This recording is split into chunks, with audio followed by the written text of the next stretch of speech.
Hello and welcome to Health Professional Radio. I'm your host, Neil Howard. Thank you so much for returning for another segment. We're going to be speaking with Jamie Pagliaro. He's joining us here as Executive Vice President and Chief Learning Officer of RethinkFirst. He's joining us to talk about the prevalence of autism spectrum disorders and how it affects the entire family. Welcome to Health Professional Radio, Jamie Pagliaro. Thank you for taking the time. Thanks for having me, Neil. Glad to be here.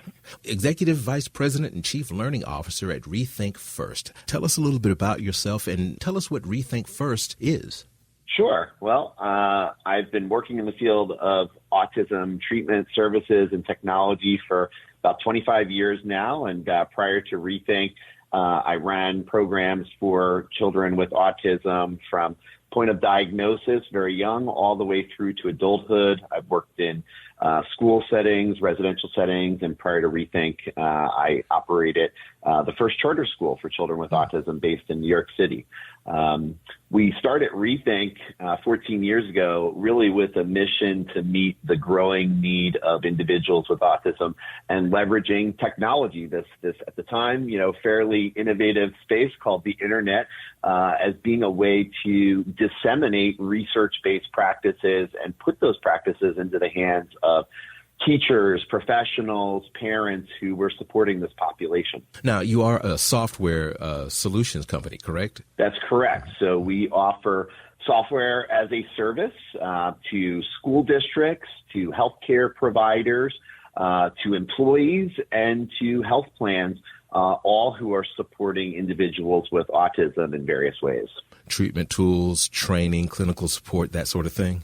Yeah, so our product at the core is a body of curriculum and training content that we've developed over the last 14 years, all video-based, that helps people understand how to take what's in the research and apply that to interactions with children with autism in the classroom, in a treatment clinic, or even for a parent at home. And these videos depict highly trained professionals implementing these research-based protocols and are developed in a way to model for a teacher, a parent, or a professional how to follow that particular practice. And it may be something as simple as teaching a child to maintain eye contact. It might be teaching them a bathroom routine. It might be teaching them social interaction with peers or other family members, really targeting those core deficit areas of autism. What is the prevalence of autism spectrum disorders and how does it affect the entire family? Yeah, well, I mean, those prevalence levels, rates have increased dramatically over the last several decades. I think when I was an undergrad 25, 30 years ago, we used to say 1 in 10,000 children were being diagnosed with autism.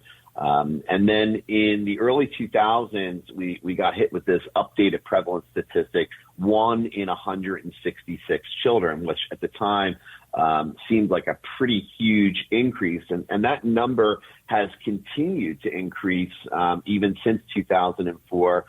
In 2020, that statistic was 1 in 54. And the most recent CDC statistic is 1 in 44 children has been identified with autism spectrum disorder. 1 in 44, that's astounding. Talk about some of the challenges in getting the word out and getting the awareness out about this disorder. I'm assuming with such a prevalence, there has to be gaps in care. I would assume that, especially based on what COVID-19 pandemic has shown us about disparities within the healthcare system. Well, sure. I mean, one of the reasons that we started Rethink is we saw this increase in prevalence, and we also saw that there was a dearth of services and trained professionals to keep up with the demand for those services.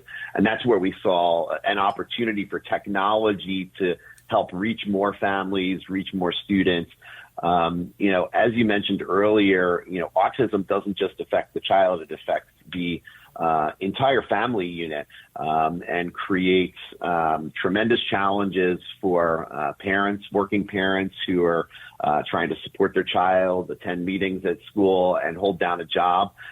It presents challenges for siblings, other members of the family who may not be getting as much attention or focus on some of their needs.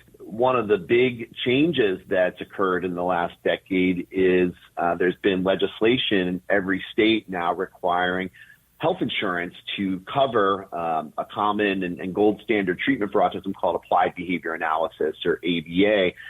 That's been a real game changer in terms of, access to care, coverage for that care. But still, we have a shortage of professionals and many agencies around the country that are growing quickly to meet that need, but still struggle to find enough personnel to keep up with the demand in their local communities. There's some data that talks about the adoption of RethinkFirst medical necessity analysis tool. You were talking about some of your training tools and resources earlier in our conversation. Talk about this tool and how it's going to help or is helping providers be better providers when it comes to the autism spectrum. Yeah, most clinicians are trained in the delivery of applied behavior analysis or ABA services. But what they're not trained on is how to prescribe the appropriate level of care. And as now ABA has become a medical treatment, something that health plans are covering, part of the process is that providers need to not only assess the developmental needs of the child, but they need to make a recommendation about the level of service that the child should be receiving. And to give you a sense, Neil, that can range from a few hours a week of a consultant coming in and working with a family for parent training, all the way up through kids in a 40-hour per week one-on-one therapeutic environment, which is something that typically we would see with very young, newly diagnosed children, but where the research has shown you can have a tremendous impact on their development by providing that treatment intensively, early, and with a duration of time. Because people are not trained in how to prescribe that level of care, Rethink developed a proprietary tool to help really structure all the information about the child and what the research is telling us about number of hours of treatment, and put that into an algorithm or a decision-making system that helps both a provider, the family, and even the payer in health insurance plan come up with a common agreement about what is clinically appropriate for that child. So that really levels the playing field to make sure that kids aren't getting access to treatment just because of what the provider has to offer or the family's availability or what a health plan is willing to cover from a funding perspective. It really helps everybody get on the same page in terms of understanding what's clinically appropriate for an individual child. And obviously being on the same page would increase compliance with the treatment plan. And I'm thinking that non-compliance would increase behavioral difficulties. Well, absolutely. There's so many factors that can impact that compliance. Everything from, does the agency that's delivering the services, do they have sufficient staff to come in and deliver that 30, 40 hours of treatment? And as I mentioned earlier, one of the challenges is that we have a shortage of trained professionals in this space. But then you also take into account that parents have busy lives. Again, going to work, having other children in the home. There's a lot going on the family side, and it can make it really easy for somebody to say, well, yes, this child should be getting 30 or 40 hours of treatment a week, but because of all these variables, we're giving half of that. And you imagine if your doctor prescribed you a medication, but you were only able to take it half of the time, you're probably not going to get the outcome that you were expecting to get from taking that medication. And really this works the same way. If we're prescribing something, but everybody's not on the same page and we're really only delivering it with a 50% compliance level, we're probably not going to get the expected outcome there. Is there anything that you'd like to add for our listeners? And then give us a website where we can all learn more.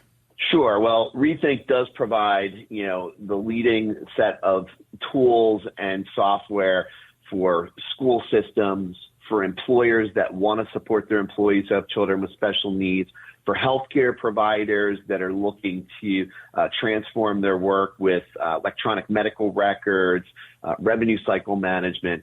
And anyone can go to RethinkFirst.com. That's www.rethinkfirst.com RethinkFirst is all spelled out, FIRST.com, and they can learn about our suite of solutions. And we hope you'll check it out. We hope that you'll all help spread the word to your schools, to your healthcare providers, to ensure that more kids are getting access to best practices and have the greatest opportunity to reach their full potential. Jamie, I appreciate your time. Thank you so much for joining us here on Health Professional Radio, and I'm looking forward to our next conversation. Thanks so much for having me, Neil. I enjoyed the conversation as well. You've been listening to Health Professional Radio. I'm your host, Neil Howard, in conversation with Jamie Pagliaro. Audio copies of this program are available at hpr.fm and healthprofessionalradio.com.au. You can also subscribe to the podcast on iTunes, listen in, download at Anchor, Spotify, and be sure and subscribe to our YouTube channel at youtube.com, Health Professional Radio.